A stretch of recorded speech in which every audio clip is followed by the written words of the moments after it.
കുട്ടികൾക്ക് കൊടുക്കാൻ പറ്റിയ റിച്ച് പ്രോട്ടീൻ ആയിട്ടുള്ള ഫുഡാണ് പറയുന്നത് കേട്ടോ. അപ്പോൾ ഇതിന് നമ്മൾ ആദ്യം ചെയ്യേണ്ടത് നമ്മുടെ വീട്ടിലുള്ള കടല, ചെറുപയർ, മമ്പയർ, ഗ്രീൻ പീസ് അങ്ങനെ എല്ലാതരം സോയാബീൻ, പയർ ഉൾപ്പെടെ എല്ലാം ഒന്നിച്ച് കഴുകിയിട്ട് ഒന്ന് വെള്ളത്തിൽ കുതിർത്തി വയ്ക്കുക. പിറ്റേ ദിവസം കൊട്ടയിൽ ഇട്ട് വെച്ചാൽ അടുത്ത ദിവസം ആകുമ്പോഴേക്കും ഇതുപോലെ നന്നായിട്ട് മുളച്ച് വരും കേട്ടോ.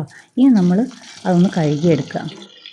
കഴുകിയിട്ട് ഇതൊന്ന് കുക്കറിൽ ഉപ്പും മഞ്ഞൾപ്പൊടി പിന്നെ എരിവിനൊരു പച്ചമുളക് ഇട്ടിട്ട് ഒന്ന് നമ്മൾ വേവിച്ചെടുക്കുക.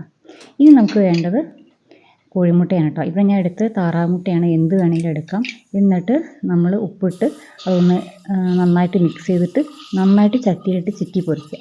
ഇപ്പോൾ ചിക്കിയതിന് ശേഷം കറിവേപ്പില ചേർക്കുക. എന്നിട്ട് അപ്പോഴേക്കും നമ്മുടെ പയറിവിടെ വെന്ത് റെഡി ആയിട്ടുണ്ട്.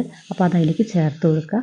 ഇനി എരിവിനുള്ള കുരുമുളകിൻ്റെ പൊടിയും ഒരു സ്പൂൺ നെയ്യ് കൂടി ചേർത്ത് കഴിഞ്ഞാലുണ്ടല്ലോ ഇത് കഴിക്കാത്ത കുട്ടികളുണ്ടാവില്ല കേട്ടോ.